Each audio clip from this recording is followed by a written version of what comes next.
Que el Señor te bendiga grandemente. Es un placer tenerte acá en un tiempo especial, aquí en un camino más excelente, en una meditación actual.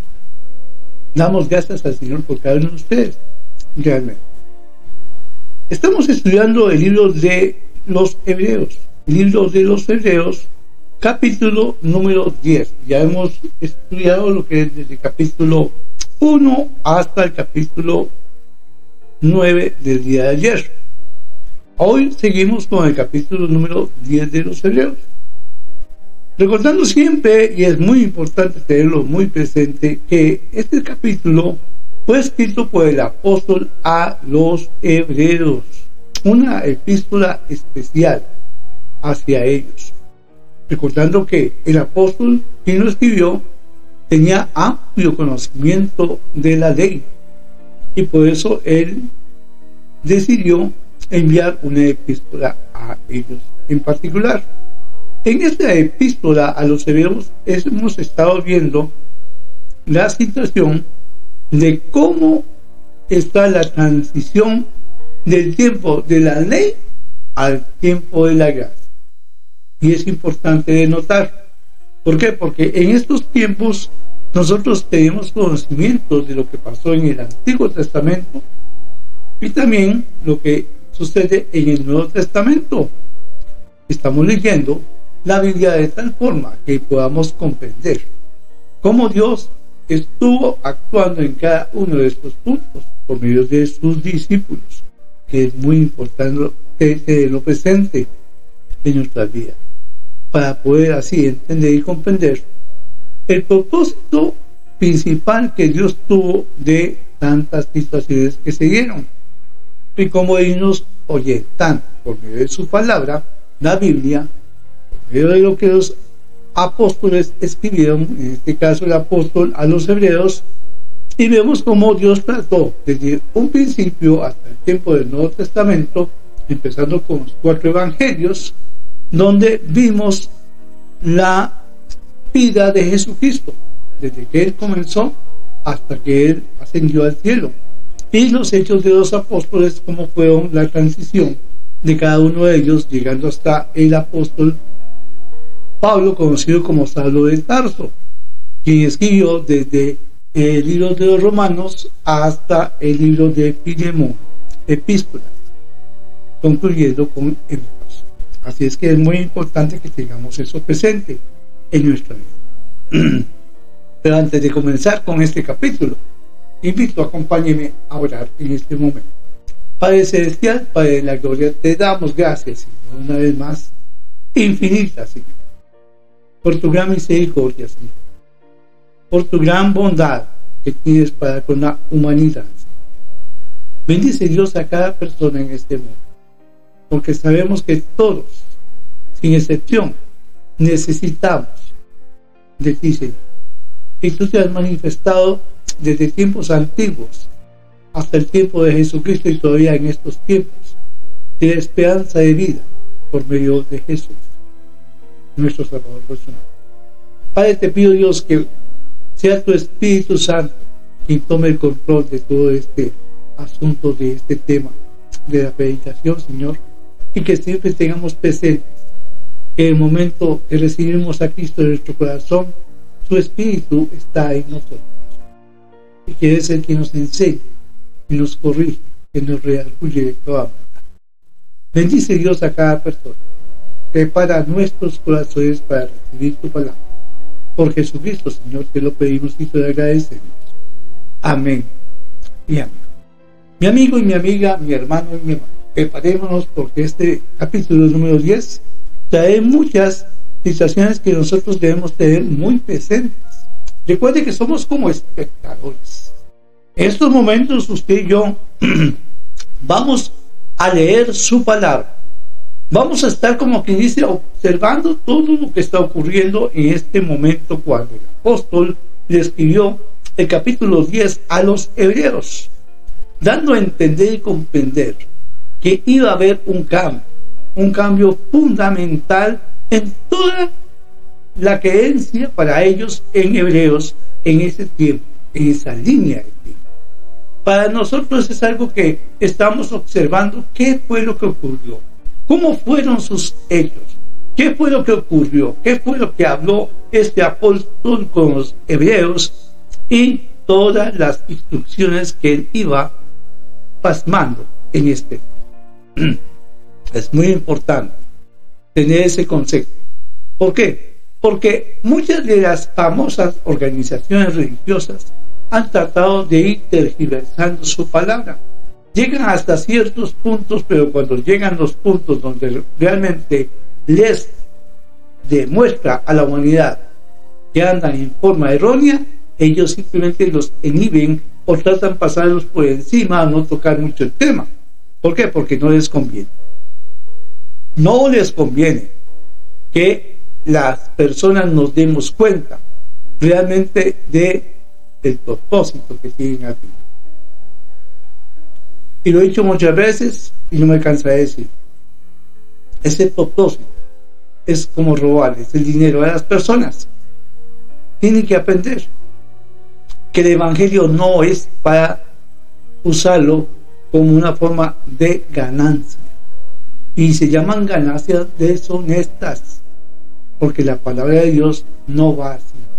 El propósito de Jesucristo fue enviar a sus discípulos a predicar la palabra de Dios únicamente. Pero ideologías logísticas nuevas han creado una gran muralla de sociedad, entre comillas, religiosa, donde se han buscado la manera de cómo crear sus propios beneficios. Pero así no es. Vamos a estar contemplando aquí cómo fue que hizo este apóstol enviando esta epístola. Versículo 1, Hebreos capítulo 10. Dice: porque la ley, y empieza con la ley. ¿Por qué empieza con la ley? Porque aquí el apóstol les está enseñando, bueno, nosotros tenemos este concepto en cuanto a la ley, porque la ley, teniendo la sombra de los bienes venideros, está hablando acerca del futuro, no la imagen misma de las cosas, dice así, no la imagen misma de las cosas nunca puede, por los mismos sacrificios que se ofrecen continuamente cada año. En ese entonces, en la ley, se hacían sacrificios que se ofrecían cada año. Pero el apóstol aquí les indica muy bien, teniendo la sombra de los bienes venideros, no la imagen misma de las cosas, nunca puede, por los mismos sacrificios que se ofrecen continuamente cada año, hacer perfectos a los que se acercan. ¿Por qué? Porque ellos tenían que hacer sacrificios para perdón de sus pecados. Versículo 2: de otra manera cesarían de ofrecerse, pues los que tributan este culto, repito, de otra manera cesarían de ofrecerse, pues los que tributan este culto, limpios una vez, no tendrían ya más conciencia de pecado, dando a entender que había que hacerlos cada año, y esto no era realmente lo que Dios iba a orientar. En ese entonces tenían que hacerlo así. Pero, versículo 3 dice, pero en estos sacrificios cada año se hace memoria de los pecados. Ahora, ¿por qué? Porque la sangre de los toros y de los machos cabríos no pueden quitar los pecados. Bien claro lo dice el apóstol, por lo cual, entrando en el mundo, dice, sacrificio y ofrenda no quisiste, mas me preparaste cuerpo. Esto es lo que dice la Escritura. Holocaustos y expiaciones por el pecado no te agradaron. Entonces dije, he aquí vengo, oh Dios. Y estas palabras se cumplen en la venida del Señor Jesucristo cuando estuvo en el templo. He aquí que vengo, oh Dios, para hacer tu voluntad, como en el rollo del libro está escrito de mí. Repito, he aquí que vengo, oh Dios, para hacer tu voluntad, como en el rollo del libro está escrito de mí. Diciendo, y escuchen lo que dice el versículo 8, diciendo, primero, sacrificio y ofrenda y holocaustos y expiaciones por el pecado no quisiste, ni te agradaron, las cuales cosas se ofrecen según la ley. Eso es lo que se hacía con la ley. Y diciendo luego: he aquí que vengo, Dios, para hacer tu voluntad. Quita lo primero para establecer esto último, dando a entender, bueno, lo que estaba escrito no servía, la ley no servía, hay que quitarlo para establecer lo último. Versículo 10: en esa voluntad somos santificados mediante la ofrenda del cuerpo de Jesucristo, hecha una vez para siempre. Dice hecha una vez para siempre. Y ciertamente todo sacerdote, recordándolo del pasado, está día tras día ministrando y ofreciendo muchas veces los mismos sacrificios que nunca pueden quitar los pecados. Sin embargo, con Cristo no era así. Volviendo al versículo 12: pero Cristo, habiendo ofrecido una vez, y escuche, para siempre, un solo sacrificio por los pecados, se ha sentado a la diestra de Dios. De ahí en adelante, esperando hasta que sus enemigos sean puestos por el estrado de sus pies. Versículo 14: porque con una sola ofrenda, escuche, porque con una sola ofrenda hizo perfecto para siempre a los santificados. 15: y nos atestigua lo mismo el Espíritu Santo, porque después de haber dicho lo siguiente: este es el pacto que haré con ellos después de aquellos días, dice el Señor, pondré mis leyes en sus corazones y en sus mentes las escribiré. Añade: y nunca más me acordaré de sus pecados y transgresiones. La promesa de un perdón perfecto de parte de Dios, perfecto completamente, pues donde hay remisión de estos, no hay más ofrenda por el pecado. Versículo 19 dice su palabra: así que, hermanos, teniendo libertad para entrar en el lugar santísimo por la sangre de Jesucristo, por el camino nuevo y vivo que Él nos abrió a través del velo, esto es su carne, y teniendo un gran sacerdote sobre la casa de Dios, acerquémonos con corazón sincero, en plena certidumbre de fe, purificados los corazones de mala conciencia y lavados los cuerpos con agua pura. Mantengámonos firmes, sin fluctuar, la profesión de nuestra esperanza, porque fiel es el que prometió, y considerémonos unos a otros para estimularnos al amor y a las buenas obras. Lo siguiente es el tiempo actual, versículo 25: no dejando de congregarnos como algunos tienen por costumbre, sino exhortándonos, y tanto más cuando veis que aquel día se acerca. Este versículo, mi amigo, mi amiga, mi hermano, mi hermana, es algo que tenemos que verlo bien detenidamente. ¿Por qué? Porque muchas de las famosas organizaciones religiosas lo utilizan para poder tener un control absoluto de las congregaciones, que no se les salga, que solamente ellos entiendan lo que ellos quieren que ustedes comprendan.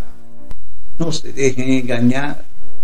Este versículo dice: no dejando de congregarnos. Está bien dicho, pero no dice que tiene que ser dentro de un edificio. Congregarse, usted puede congregarse en un lugar abierto con varias personas. Sí, varias personas. La Biblia dice que donde estén 2 o 3 congregados, yo estaré en medio de ellos. Ahora bien, una congregación se puede hacer al aire libre. Una congregación se puede hacer dentro de una casa, con sus seres queridos, con sus amigos, con sus familiares, y se congregan. No se están dejando de congregar, como algunos tienen por costumbre. En este versículo no relata que sea dentro de un edificio, puede ser en cualquier lugar.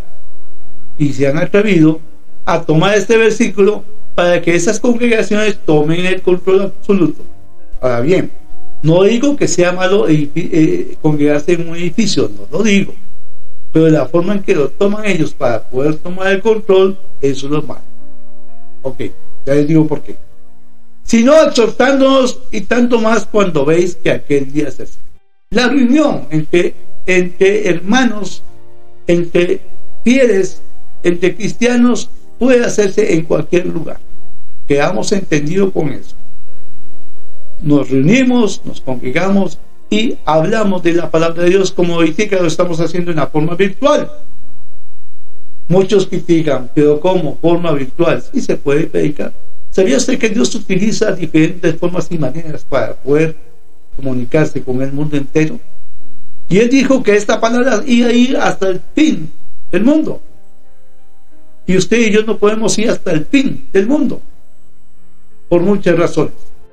Sin embargo, sí podemos llevar el Evangelio por medio de la vía electrónica, por medio de Internet, y llegar no solamente a donde usted vive, sino al resto de lugares que es transmitido. Entonces, no tomemos algo así para poder gobernar lo que ellos quieren hacer.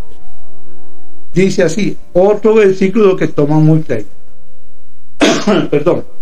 Dice, porque si pecaremos voluntariamente después de haber recibido el conocimiento de la verdad, ya no queda más sacrificio por los pecados.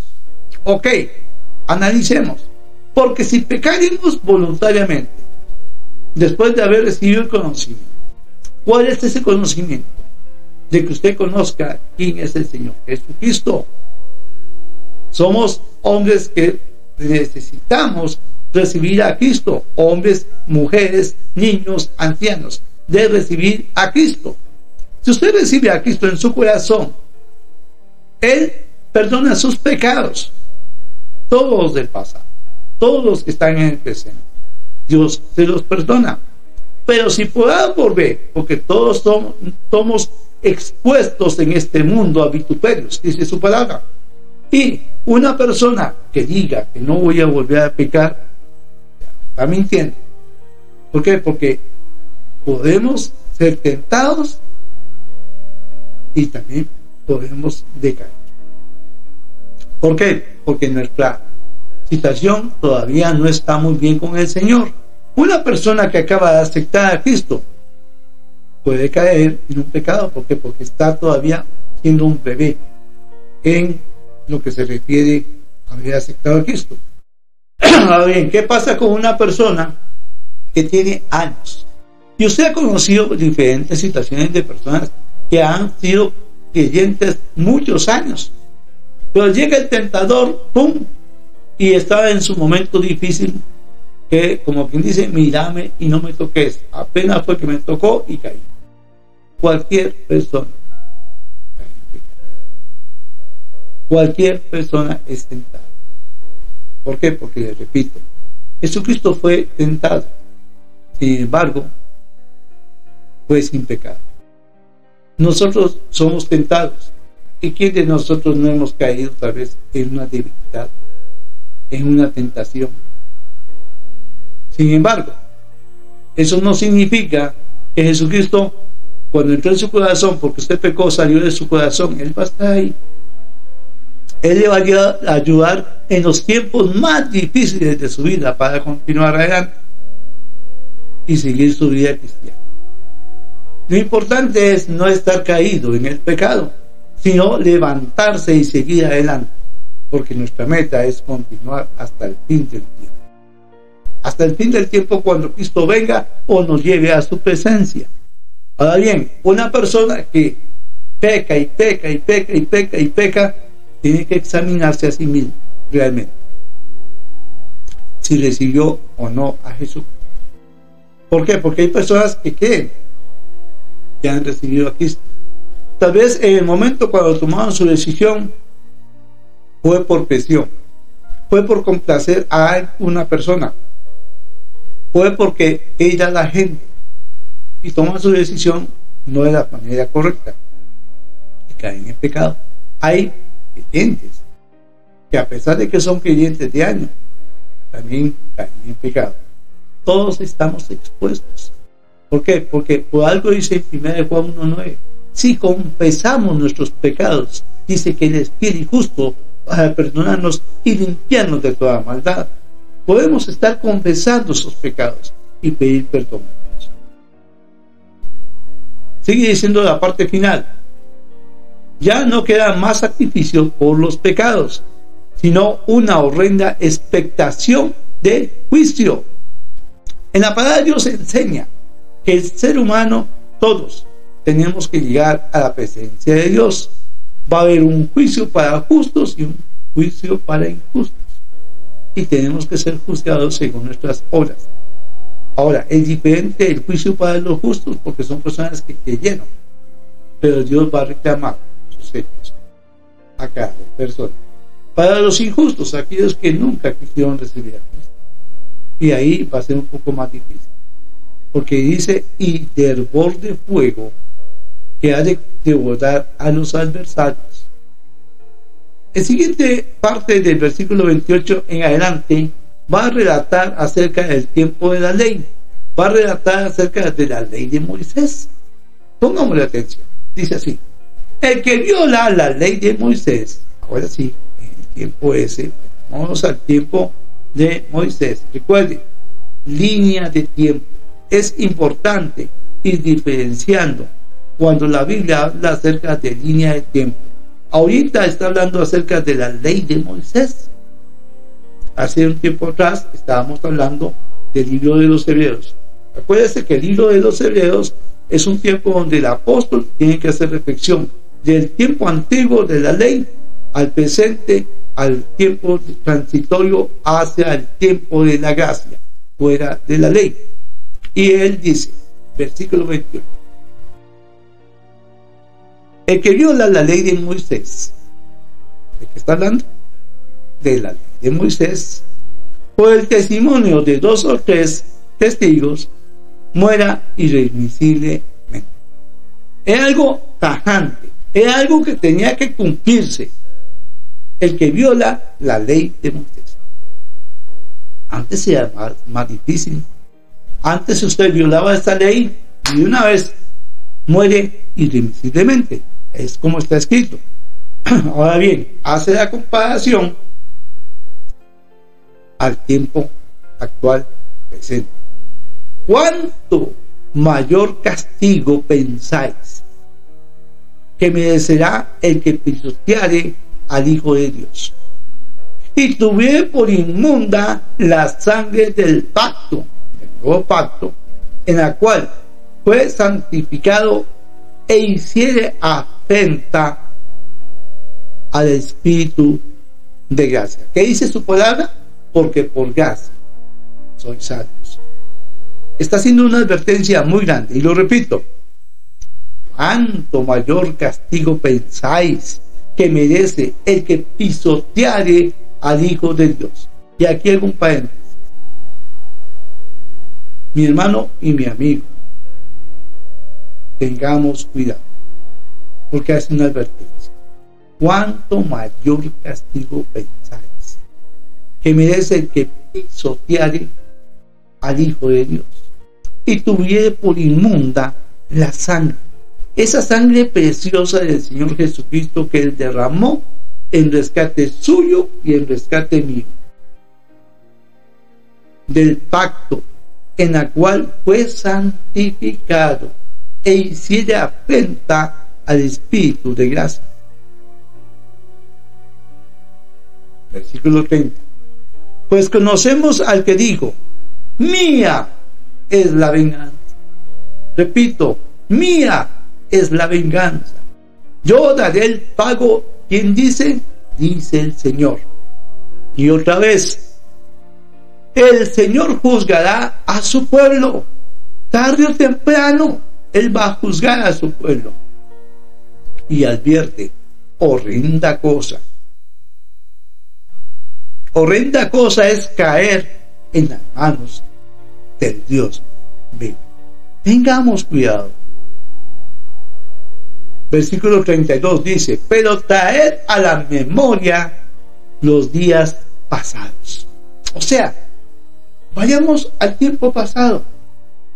Traigamos la memoria, en los cuales, después de haber sido iluminados, sostuvisteis gran combate de padecimientos. Por una parte, ciertamente con vituperios y tribulaciones. Fuisteis hechos espectáculo, hablando del pueblo de Israel. Y por otra, llegasteis a ser compañeros de los que estaban en una situación semejante. Porque de los presos también os compadecisteis, y el despojo de vuestros bienes sufristeis con gozo, sabiendo que tenéis con vosotros un mejor y perdurable herencia en los cielos. No perdáis pues vuestra confianza, que tiene grande galardón, porque os es necesario la paciencia, para que, habiendo hecho la voluntad de Dios, obtengáis la promesa. Una promesa de vida eterna que el Señor ofrece. Porque aún un poquito, el que ha de venir vendrá y no tardará, refiriéndose al Señor Jesucristo. Versículo 38. Mas el justo vivirá por fe. No dice vivirá por la ley, vivirá por fe. No agradará a mi alma. Versículo 39. Pero nosotros no somos de los que retroceden para perdición, sino de los que tienen fe para preservación del alma. Esto el apóstol lo enseñó al pueblo hebreo, pero también hay una situación nuestra aquí que tenemos que estar siendo observadores, dando a entender. Pero nosotros no somos de los que retroceden para perdición, sino de los que tienen fe para preservación del alma. Libro de los Hebreos, capítulo 10. El sacrificio de Cristo quita el pecado, quita su pecado, quita mi pecado y quita el pecado del mundo. Gracias a Dios por su palabra. Vamos a estar viendo en la próxima lección, el día de mañana, si Dios permite. Ok, y llegamos al capítulo 11 para mañana. La fe. ¿Qué es la fe para usted? ¿Qué significa fe? Mañana, si Dios permite, veremos acerca de la fe, y veremos también la historia del pueblo de Israel, de cómo los famosos héroes de la fe están aquí metidos en esta parte. Vamos a tener un poco de historia acerca de eso. Capítulo número 11, la fe. Gracias a Dios por su palabra. Realmente les digo, tenemos que ir paso a paso. La Biblia se puede entender, claro que sí se puede entender.